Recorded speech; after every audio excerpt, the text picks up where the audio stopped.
Kisah Ya'juj dan Ma'juj, perspektif Al-Quran dan Hadis.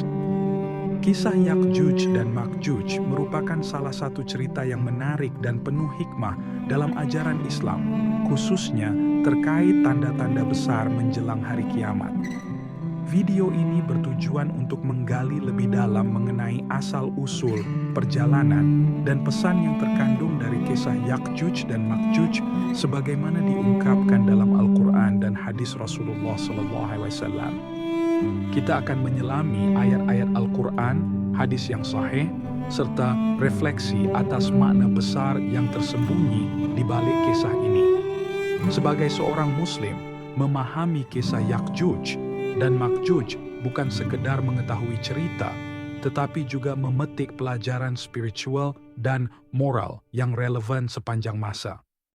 Ya'juj dan Ma'juj pertama kali diperkenalkan dalam Al-Quran melalui kisah Raja Zulkarnain yang terekam dalam surah Al-Kahf ayat 93-98. Dalam perjalanan ekspedisinya, Zulkarnain bertemu dengan suatu kaum yang memohon perlindungannya dari Ya'juj dan Ma'juj. Menurut mereka, Ya'juj dan Ma'juj adalah makhluk yang sangat merusak dan mengancam kehidupan mereka. Zulkarnain dengan kebijaksanaan dan kemampuan yang diberkahi Allah Subhanahu wa Ta'ala membangun tembok yang kokoh menggunakan besi dan tembaga untuk menahan Ya'juj dan Ma'juj. Allah Subhanahu wa Ta'ala berfirman, Zulkarnain dengan kebijaksanaan dan kemampuan yang diberkahi Allah Subhanahu wa Ta'ala membangun tembok yang kokoh menggunakan besi dan tembaga untuk menahan Ya'juj dan Ma'juj. Maka mereka tidak bisa mendakinya dan mereka tidak bisa melubanginya. Tembok ini menjadi simbol perlindungan yang diberikan oleh Allah melalui usaha manusia yang tulus dan dipandu oleh wahyu ilahi. Kisah Ya'juj dan Ma'juj kembali dibicarakan dalam surah Al-Anbiya, namun kali ini dalam konteks menjelang hari kiamat. Allah Subhanahu wa Ta'ala menyebutkan bahwa mereka akan muncul kembali setelah tembok tersebut dihancurkan. Hingga apabila dibukakan tembok Ya'juj dan Ma'juj dan mereka turun dengan cepat dari seluruh tempat yang tinggi. QS Al-Anbiya 96. Ayat ini memberi gambaran bahwa mereka akan muncul sebagai tanda besar mendekati akhir zaman, memberikan peringatan kepada umat manusia bahwa hari mereka menghadap Tuhannya semakin dekat. Hadis-hadis Rasulullah SAW memberikan rincian tambahan tentang Ya'juj dan Ma'juj yang tidak terdapat dalam Al-Quran. Dalam sebuah hadis yang diriwayatkan oleh Imam Muslim, Nabi SAW bersabda bahwa Ya'juj dan Ma'juj adalah salah satu tanda besar hari kiamat. Mereka akan muncul dalam jumlah yang sangat besar dan menyebabkan kehancuran di muka bumi.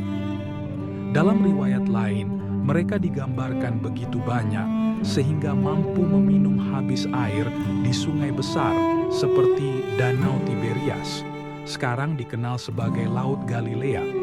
Mereka menimbulkan malapetaka yang luar biasa hingga seluruh dunia dilingkupi kekacauan. Namun, sebagaimana Allah yang memberikan cobaan, Dia juga yang akan mengambil alih. Nabi SAW menjelaskan bahwa tidak ada kekuatan manusia yang mampu mengalahkan Ya'juj dan Ma'juj sepenuhnya. Sebuah azab dari Allah, kemungkinan berupa penyakit yang mematikan, akan menyebabkan kehancuran mereka. Dikisahkan pula bahwa setelah mereka binasa, bumi akan dibersihkan dari jasad mereka oleh burung-burung besar, dan kehidupan akan kembali normal di bawah kepemimpinan Nabi Isa alaihissalam. Ya'juj dan Ma'juj bukanlah peristiwa yang berdiri sendiri. Kemunculan mereka saling berkaitan dengan berbagai tanda besar lainnya, seperti turunnya Nabi Isa alaihissalam dan munculnya Dajjal. Semua ini membentuk satu rangkaian tanda yang mengingatkan umat manusia bahwa akhir zaman sudah dekat dan seluruh umat harus bersiap dengan iman dan amal saleh. Kisah Ya'juj dan Ma'juj mencerminkan pertarungan abadi antara kebaikan dan kejahatan. Di satu sisi, keimanan dan keteguhan diwakili oleh kepemimpinan Zulkarnain, sementara di sisi lain kemunculan Yakjuj dan Makjuj melambangkan ancaman terhadap kehidupan manusia yang damai. Kisah ini mengingatkan kita betapa pentingnya terus memperjuangkan kebaikan dalam menghadapi ancaman kejahatan. Kemunculan Yakjuj dan Makjuj juga merupakan ujian besar bagi umat manusia. Mereka yang hidup pada zamannya akan menghadapi tantangan luar biasa yang menguji kesabaran, keimanan, dan ketakwaan.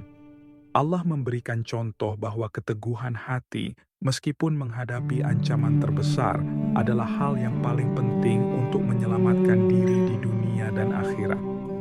Cerita ini juga mengajarkan tentang keterbatasan manusia dalam menghadapi kuasa ilahi. Sebagai makhluk, manusia memiliki kelemahan dan hanya dapat mengandalkan pertolongan Allah Subhanahu wa Ta'ala untuk melewati ujian yang sangat berat.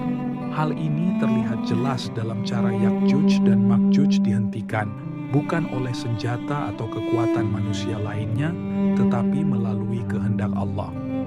Kepemimpinan Zulkarnain dalam cerita ini memberikan pelajaran penting tentang keadilan, tanggung jawab, dan kebijaksanaan. Sebagai pemimpin, dia tidak hanya fokus pada kekuasaannya, tetapi juga menggunakan keahliannya untuk melindungi mereka yang lemah. Teman-teman Muslim dapat memetik pelajaran bahwa seorang pemimpin harus mengutamakan kepentingan umat dan senantiasa melibatkan Allah dalam setiap langkahnya. Tembok yang dibangun Zulkarnain juga bisa dilihat sebagai simbol spiritual. Manusia harus membangun tembok keimanan dalam dirinya untuk melindungi dari godaan nafsu buruk dan gangguan setan. Tembok atau penghalang yang dibangun oleh Zulkarnain dapat dimaknai tidak hanya secara fisik, tetapi juga sebagai metafora.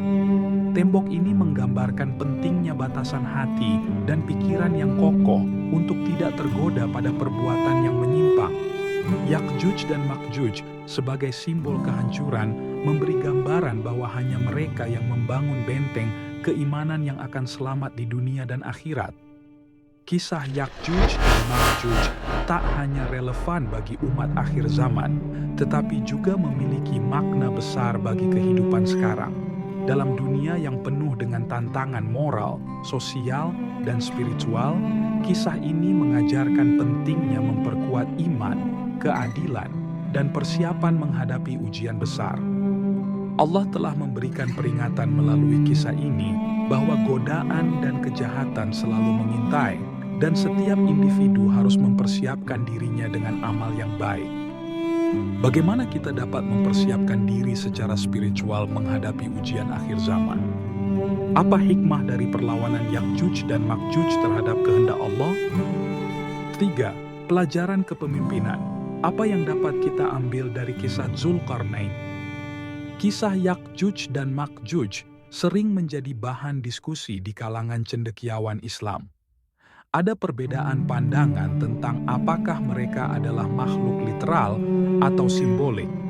Sebagian ulama mengartikan keberadaan mereka secara harfiah, sementara yang lain menganggapnya sebagai alegori dari tantangan besar di zaman akhir. Pandangan-pandangan ini memberikan peluang bagi Muslim untuk mendalami tafsir dan memperkaya pemahaman mereka terhadap eskatologi Islam. Kisah Yakjuj dan Makjuj adalah pengingat yang kuat tentang pertarungan antara kebaikan dan kejahatan, keharusan bersandar kepada Allah semata, dan pentingnya keteguhan iman di tengah ujian besar. Sebagai Muslim, kita diajak untuk tidak hanya merenungi kisah ini, tetapi juga menjadikannya pelajaran untuk mempersiapkan diri menghadapi tantangan spiritual dan moral dalam kehidupan. Semoga cerita ini menjadi inspirasi kita untuk senantiasa berusaha menjadi hamba Allah yang lebih baik. Wallahu a'lam.